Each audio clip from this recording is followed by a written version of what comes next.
I literally had people tell me, how do you know you're gay if you haven't fucked someone? It's like people kind of equate getting fucked to being attractive. If you're not attractive, you're not getting fucked. If you don't want to get fucked, it's probably because you don't think you're attractive. I think everyone has their own path and their own way to live, and I think there's also a society that pressures you into doing things you're not fully comfortable with. You don't have to have sex to be cool, to be relevant, to be queer, to be anything. This episode of What's Underneath Couples is made possible with the support of Dipsy, an app where storytelling meets sexual wellness. And Relish, an app that helps couples communicate better and feel closer than ever. So can you talk about when you first met? We still don't fully know. I know. You I don't followed think, me first. But you never knew that. You just think that's what happened. I'm just like, There's no way in hell I followed you first. You followed me. I would have followed you. What drew me initially is she is hot. I was a fuckboy with a good heart. I got a message on TikTok, basically with someone asking me out, which I did not fully understand that's what you were asking. First, you posted a video that apparently was to bait me. Yes. She's like, who wants to like Thelma and Louise? And we go off a cliffside and blah, blah, blah, blah. And I was like, me. So she DMs me her number, but it's just like a number. Like, no, like text me or like, hey, I'm really into it, whatever. I text the number immediately, no response. And then the next day I get another DM that's a different number, but by one number, just and then she just has the little asterisk or whatever. Asterisk, yeah. That's it. No, like, wrong number, so sorry. Sends a new number. It's very hot. So I texted that number, and then We were texting Voice and memos. sending voice memos. I was kind of messaging him so reluctantly, which is why I also wasn't being the most kind in my responses. I was just like, yeah, let's see where this one goes. there was no plan for this either. I was driving with a little Vespa, but there was some folks that were selling flowers. It's like somebody put a thought in my head and they said, you need to go and get those and take them to her.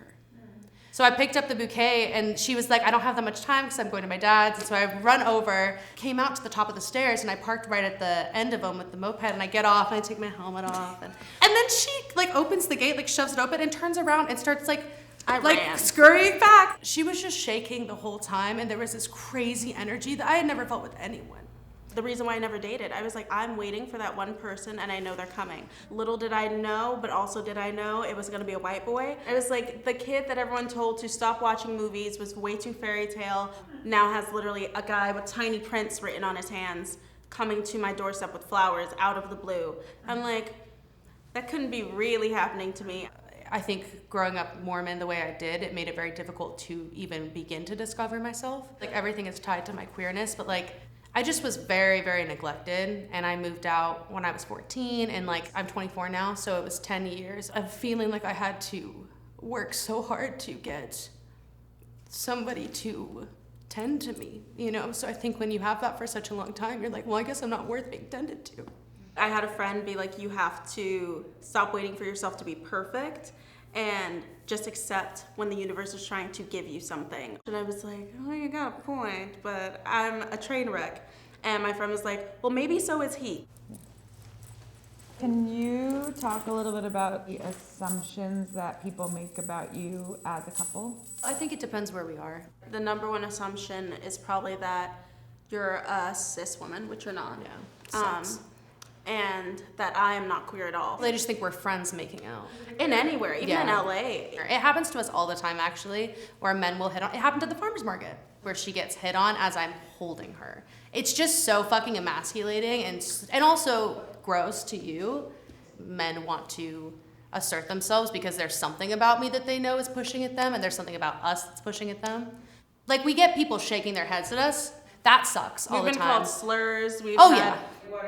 Faggot, but we love it, so it doesn't even hurt. Hurt the N-word a couple times. All the time. Usually Usually men, cis straight men that that one are... was in Santa Monica. I mean, the South was probably one of the more interesting situations. The guns. Everyone has a gun. I mean, we got followed by a sheriff. Well, followed us from one parking lot, and then I kind into of the drove other. away, and then followed us down the block, and he went around down the block and met us in the other parking lot. I have experienced racism, but not to this extent. Being in this partnership, like, I understand on a different level how othered we are. But also, we've had people, a lot of Black people, be very rude to us because I'm in an interracial partnership. Almost like I'm disrespectful, I'm something to be ashamed of. There's just something about us in particular that hits so many different levels for people. We actually got denied to buy a car because Oh, yeah. they thought we weren't the right fit, even though we had all the money and all the credentials. Cash in hand. Yeah. $8,000 in cash. Like as if Dolly Parton blessed the car herself. We were very dressed up, makeup on. We were like, we're gonna Glitter. go buy our first car. It's like such a milestone. And I remember once we got the news, I was very sad because I understood what happened. Grayson, I think it took a second for you to click in that it was prejudice. And we called my papa and I told him, yeah, we got denied to buy it. And he said, well, you're not supposed to buy cars from people who are ordinary. You two are extraordinary. You need to try for extraordinary. And I was like, yes, you are right. I'm gonna try again for extraordinary. Talk about where you were at with your journey with your gender when you met, and like how it's evolved and how the relationship has, affected that journey. I never felt like I fit in with the church, but I didn't really understand my sexuality or my gender at that time. I just knew I didn't fit. And it sucks because in junior high in 7th grade, I was in all the like AP classes. I was doing great. I was student body president. And then it just all went like this. And like my mental health just like exploded. I just thought if I stay here, they're going to let me kill myself. Like no one was going to stop me. And that's the sad part. And it's not their fault. They didn't know how. Like all my mom would do, and she was so sweet to do this. We would go for drives for like 6 to 8 hours, and we would just drive, and I would cry, and I would hit my head, and I couldn't talk. There was times where I barricaded my door, and she had to like get my door open and pull me out. And like when I dropped out of junior high, I moved in with my aunt. I stayed with them for like a year. I bounced around to a ton of different apartments there, and then I went to Seattle and back, and then Seattle, and then LA. It was kind of before the pandemic a little bit that I kind of started to bind a lot more, and I really just felt like kind of more detached from femininity. So when we met, I was trying to get my top surgery approved, and I was having a really hard time with it. I never would have been able to get through those hard conversations and those hard times and that uncertainty without you.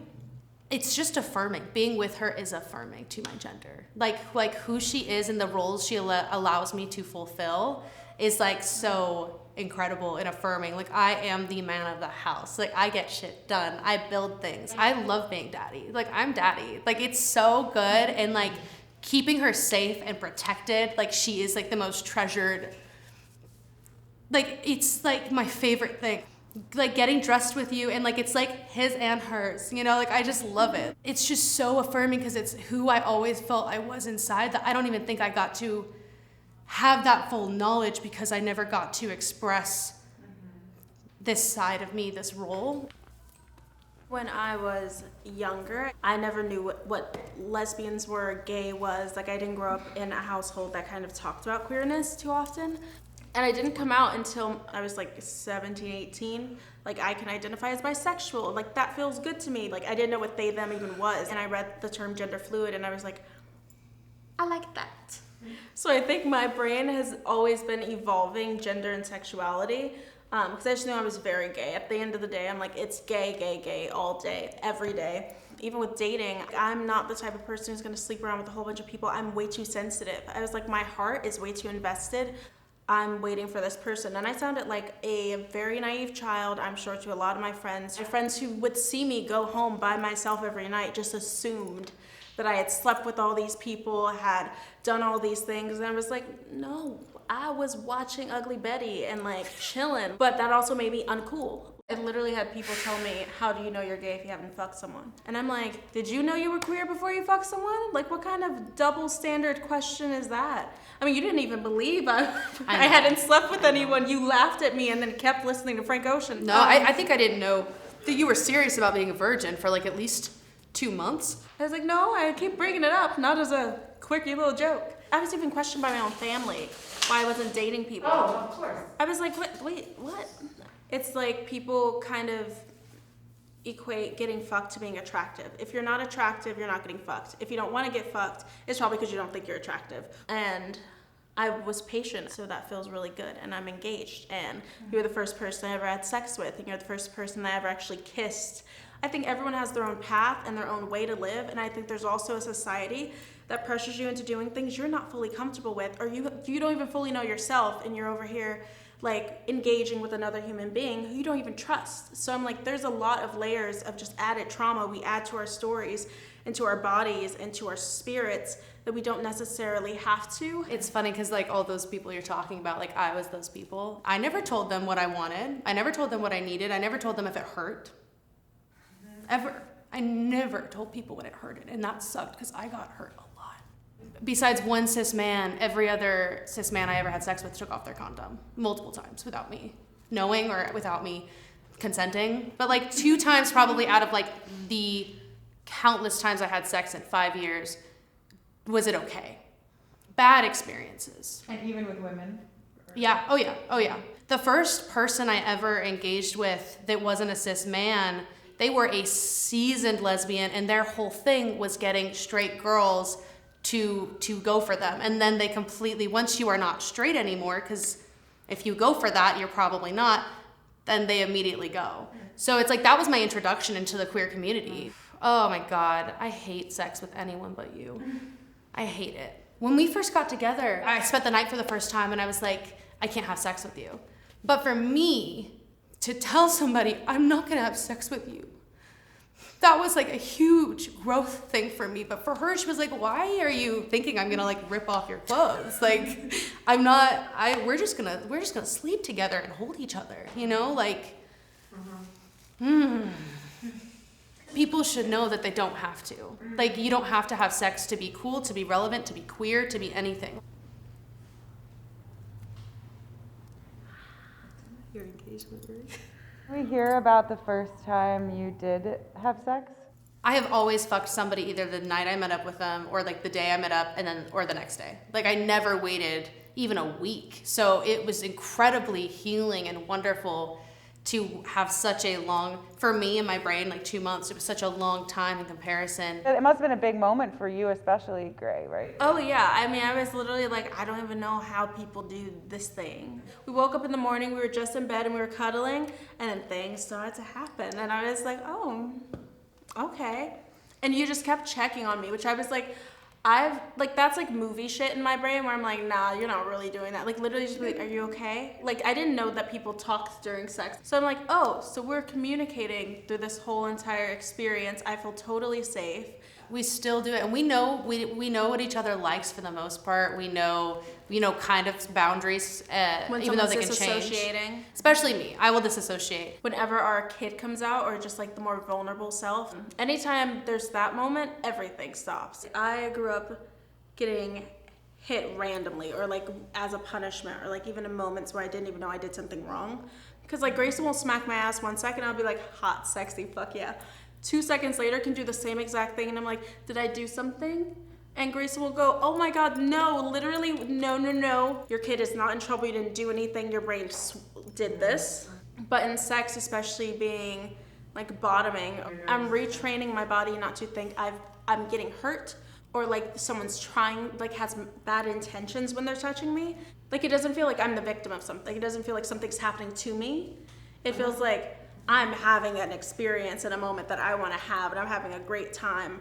I never thought I would get to talk during sex. I never thought I would get to say, I want to do this, or I want this to be done. And for the most part, I'm dominant, and I was never. Like, I have always been fucked. I didn't enjoy anything because I wasn't doing what I even wanted to do. I never orgasmed with anybody else, ever. You literally would be like, I literally can't pick a moment in time when I did any of this shit ever.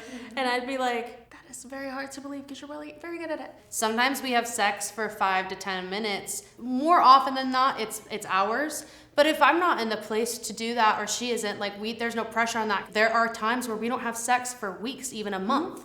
And then we have it every day. It doesn't mean like something's like broken or wrong, or all of these sorts of things that you're programmed to think. Like, if you're not getting your back blown out, you're not, like, something's fucked up with your relationship. And I'm like, no, I'm resting after a month of sex, actually. And we have a lot of shit going on. I was like, life happens.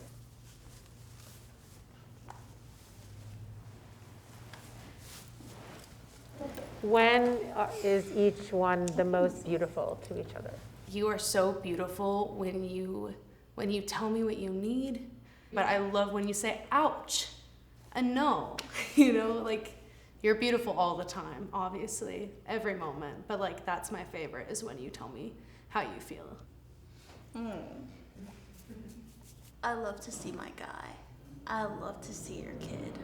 Most people rarely get access to your kid, and I feel like it's such a privilege to get to see you be goofy or do art. Like when I see you go woodwork, mostly because I see you live out your fantasy, and it's not a fantasy, it's like, it's just your life, and you seem so okay in it. That's when I think you're the most beautiful.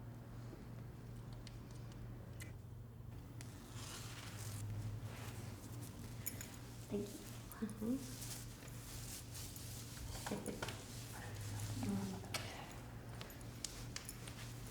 When do you feel the most sexy? When I think I feel sexy is when I'm on top. Like that is definitely when I feel my most sexy. And there's pockets in there where I crumble as a person because I'm so dysphoric. But there's a lot of big moments in there for me that are super affirming and very like, I feel good. I think for me, you have no ego for dishing out love. You will fill me up and then keep filling me up and then keep filling me up and then keep filling me up. I could be in a t-shirt, sitting on the couch, minding my business. Looking damn good. Oh my God. And then you'll just like walk out and you'll go, shit, damn. And I'm like, what is happening? What has happened to you? You're like, you just look that hot. Like you are the king of just like unprovoked compliments. What's your favorite part of the other person's body? Arms. Oh my God, she loves my arms. My arms were probably my least liked characteristic. Why? It's very like aligned with femininity. People in church would always talk about the women with like the chicken wings. That's the language people used. They are strong. They're also sexy. They hold me really tight. They have a lot of tattoos on them. They get stronger.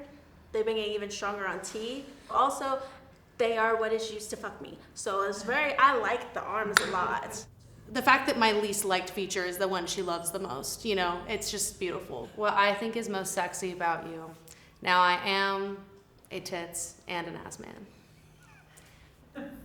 And this gonna be cheesy, but your face. I love your face. I think it's the most beautiful face in the world. And like, I love you with makeup. I support it. It's creative. It's beautiful. But like when you don't have a face on,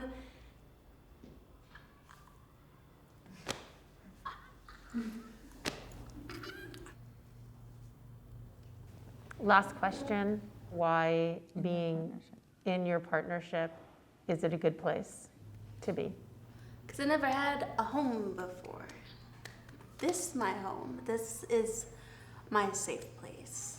And I finally got to a point where I realized I deserve to feel safe somewhere and with someone. even my mom, when we went home and she met Gray, like she many times has told me, like, never let her go. And I'm so much better with her, you know, even coming from a Mormon mother. Like, my mom can't deny it. She's like, this is so healthy. You're so grounded, so balanced. I just never want anything or anyone else.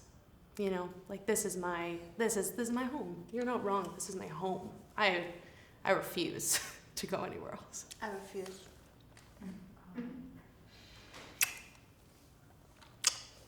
Thank you to our partners Relish and Dipsy for sponsoring this episode of What's Underneath Couples. Relish is an app that helps couples communicate better and feel closer than ever. I've been married for 36 years, and as the time goes by, it becomes more clear to me how much you have to work on your relationship in order to keep it healthy and connected. Relish provides a supportive space for couples to open up, build healthy relationship rituals, and develop life-changing communication skills. The daily rituals and prompts on Relish have helped me a lot in identifying the areas where I feel gratitude in my relationship, and then have also helped me to express conflicts in a better way than I was doing before I was using the app. As women and people with vaginas, you've probably been taught a few things about sex that aren't serving you. Looking back in my early 20s, there were so many of my early sexual experiences where I was putting my partner's needs above my own, and where my partner was pressuring me and I didn't have the self-worth or the knowledge of how to say no. All 500 plus Dipsy stories are consensual, feminist, sex-positive original productions. Try a 30-day free trial for Dipsy when you subscribe with code StyleLikeU today. If you're interested in trying Relish, you can get a 7-day free trial at hellorelish.com/underneath. Thanks for tuning into this week's episode of What's Underneath with Gray and Grayson. For more episodes like this, Subscribe to StyleLikeU. And don't forget to click the bell so that you're reminded when we drop new episodes on Thursdays.